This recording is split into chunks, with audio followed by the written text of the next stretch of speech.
Last I come to the jewel of the church, the jewel of the Archdiocese. Yes, every time it's a surprise. What could be this time, the jewel? What could be why this particular jewel? There's a lot of discussion among the people. Of course, people are happy to say that their church is considered a jewel.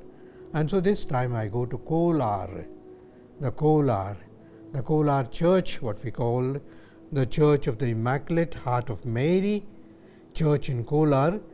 I speak of it today as a jewel, a precious jewel.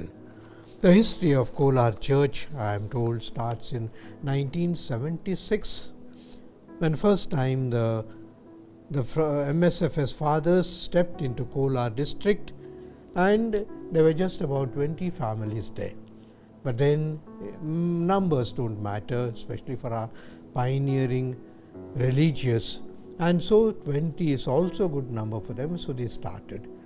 And this took shape in the year 1991, when there was a formal agreement between the MSFS fathers and the Archdiocese for 40 years. For 40 years we have handed over the whole of the Kolar district, especially the missions of Kolar, besides, not the KGF side, but the others, the missions have been handed over to the MSFS fathers for 40 years, and therefore the development started there.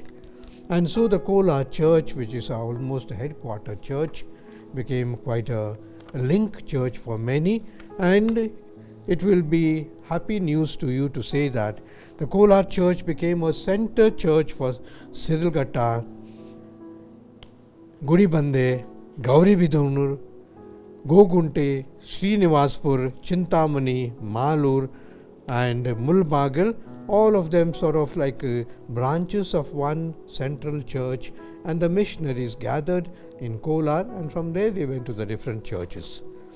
The one thing we can say about Kolar of today is it has got good educational institutions.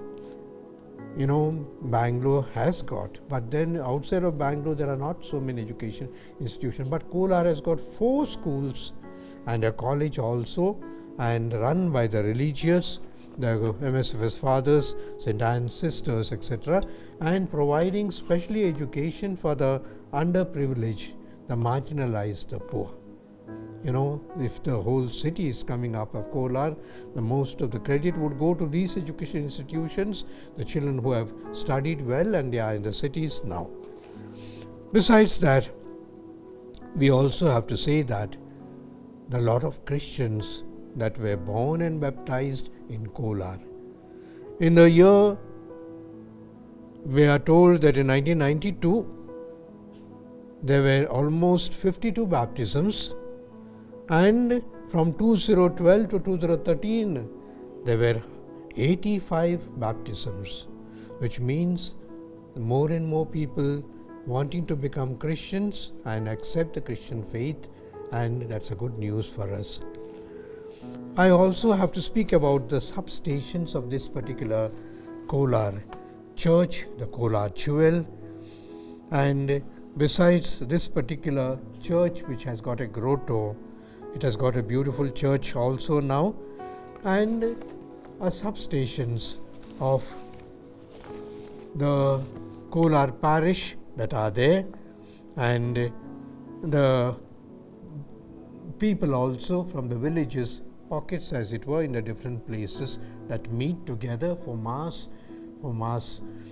what we call mass centers, and also for devotions.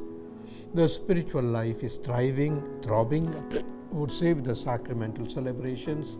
I went once for confirmation. I was so happy to see a big queue of children standing for confirmation. So also First Communion, the marriages, the devotions, the Legion of Mary, the St. Vincent de Paul, and the youth especially are very active in these places. I am happy to say that they celebrate also all the important days that our Archdiocese celebrates: the Father's Day, the Mother's Day, the Grandparents' Day, the Children's Day, the Youth Day, etc. And this is not only on the parish level. Kolar is a deanery now, and so all the missions of these people and the priests come together for most of our programs. And we have to make a special mention of a parish initiative of Kolar. It's called the Vikas Jyoti, which supports about 50 children in their educational journey starting from the age of 3. So about 50 children from the age of 3 are being taken care of for all their studies in school and also later. The parish allocates about 1,50,000 for scholarships, and during COVID times, every family received a medical kit of solidarity through our own Archdiocese and also through the parish. The Asha Trust also supports many children of Kolar. And therefore, this parish, which is, I would say, the headquarter parish, perhaps will have a long future for it, and the children coming up and the people cooperating with each other, we can think of a bright future for Kolar. And not only that, we bless and thank the missionaries of Francis de Sales, the MSFS fathers, who are zealously working in this area. In sum, the story of Immaculate Heart of Mary Church in Kolar is one of faith, resilience and service. You can imagine, from a tiny flock of 20 families to a flourishing mission hub, it stands today as a beacon of hope and a vibrant spiritual home for hundreds. The tireless effort of the MSFS fathers, the steadfast support of the diocese and the faith of these people together weave the beautiful tapestry of a church that continues to grow, serve and witness to the love of Christ and the maternal heart of Mother Mary. I hail this particular jewel as a very special jewel for our people of Kolar, for our Archdiocese, and let us say that the people also who contribute to us with their joy, with their vocations, with their contributions of matter, of ideas, we wish them well, and we thank very specially for our MSFS fathers and all the religious that are working in the Kolar town and the district. Thank you.